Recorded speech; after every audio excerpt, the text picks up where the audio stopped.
नमस्कार दोस्तों, आज संख्या पद्धति की सेकंड क्लास में आप सभी का स्वागत है। मैं शफी मोहम्मद आज आपको संख्या पद्धति के संबंधित प्रश्नों का अभ्यास कराने के लिए कुछ प्रश्न लेकर आया हूँ।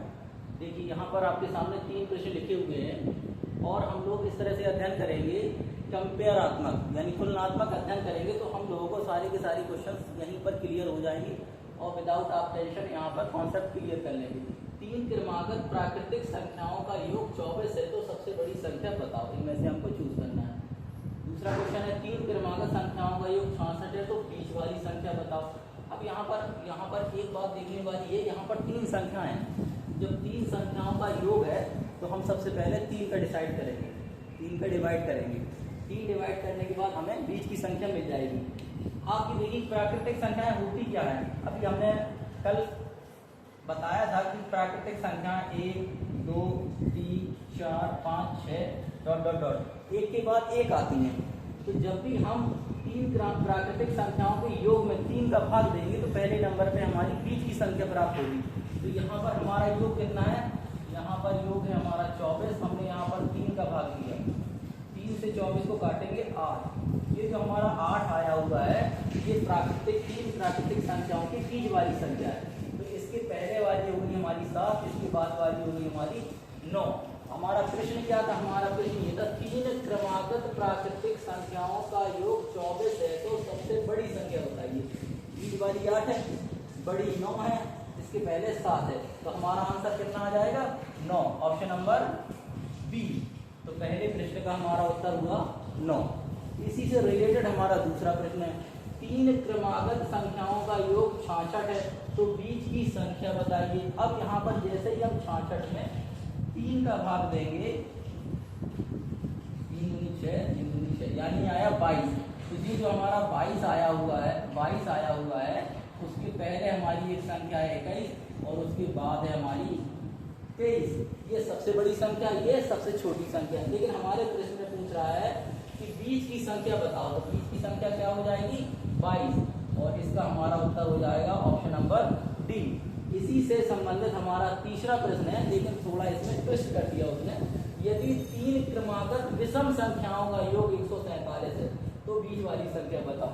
देखिए, 3 क्रमागत अगर विषम संख्याएं पूछेगा तो उसमें 2 का अंतर आएगा। यानी कि अगर हम यहाँ पर देखें 3 क्रमागत विषम संख्याएं, कोई सी भी विषम संख्या ले लें, अगर 1, 3, 5, 7, 9। अब देख रहे हैं यहाँ पर 2 का अंतर है। अगर हम इसको मानेंगे, यहाँ पर कोई संख्या लेंगे तो उसके पहले 2 हमें घटाना पड़ेगा, तो उससे छोटी संख्या आएगी, और उसमें 2 ऐड करना पड़ेगा, सबसे बड़ी संख्या आएगी। कॉन्सेप्ट वैसे ही आएगा, जैसे यहाँ पर 3 का भाग दिया था वैसे यहाँ पर 3 का भाग देंगे और हम बीच की संख्या प्राप्त कर लेंगे। तो हमारी जो योग है वो है 147 में हमने 3 का भाग दिया, 3 चौके 12 और यहाँ पर 2 27 हो गए, 3 नंबर 27। तो ये हमारी बीच वाली संख्या क्या हो गई 49। इसके पहले हमने 2 घटाया, सबसे छोटी संख्या आ गई 47 और 2 हमने ऐड कर दिया, सबसे बड़ी संख्या आ गई 51। अब यही प्रश्न अगर दूसरी तरीके से आपको पूछ लिया जाए कि 3 क्रमागत विषम संख्याओं का योग 47 है, तो सबसे छोटी संख्या बताइए, तो फिर हमारा ऑप्शन बदल जाएगा, 47 आ जाएगा।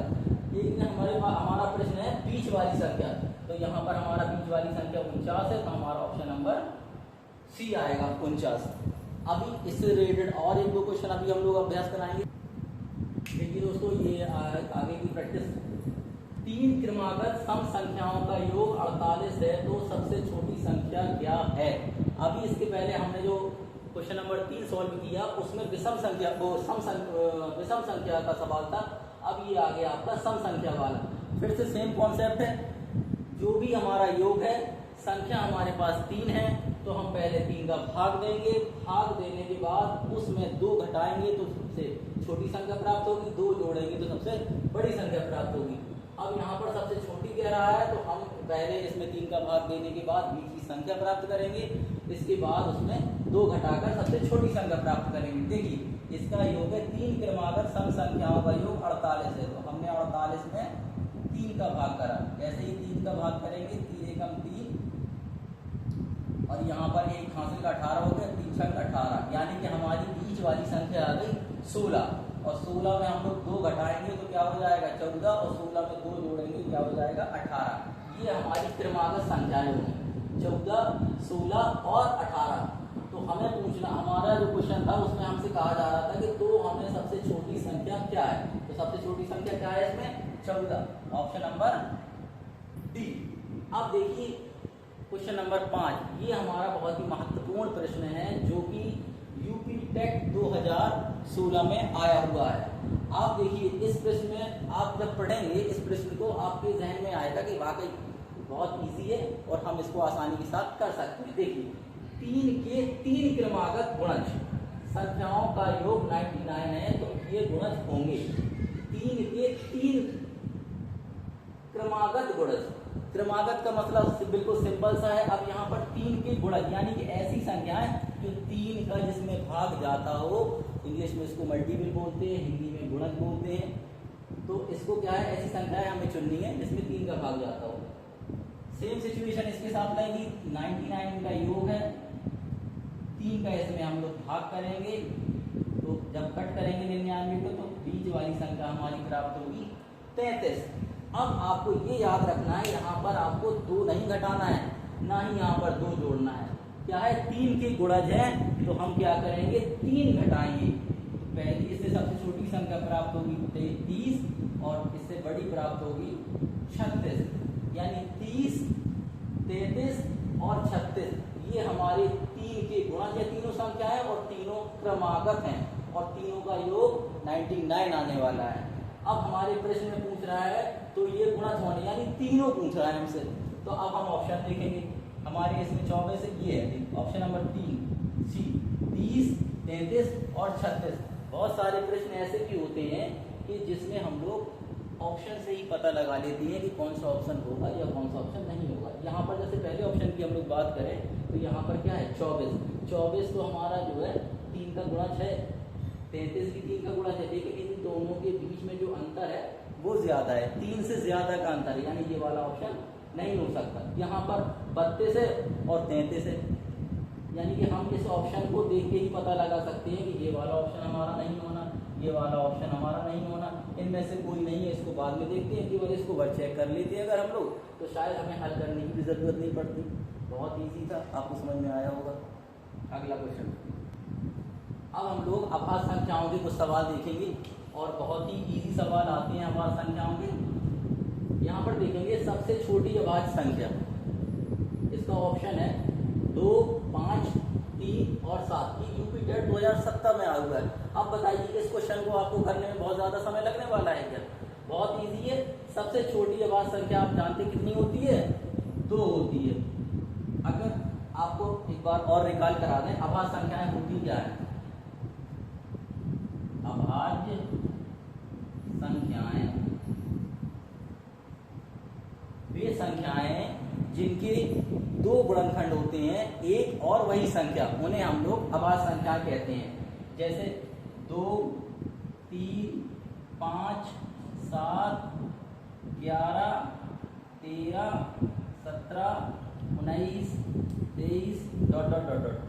ये हमारी अभाज्य संख्याएं कहलाती हैं। इस संख्या में किसी को भी आप देख लें, इनके 2 ही फैक्टर होंगे, 1 और 2, 1 और 3। 1 का भाग जाएगा, 2 का भाग जाएगा, 1 का भाग जाएगा, 3 का भाग जाएगा, 5 में 1 का भाग जाएगा, 5 का भाग जाएगा, 1 का भाग जाएगा, 7 का भाग जाएगा।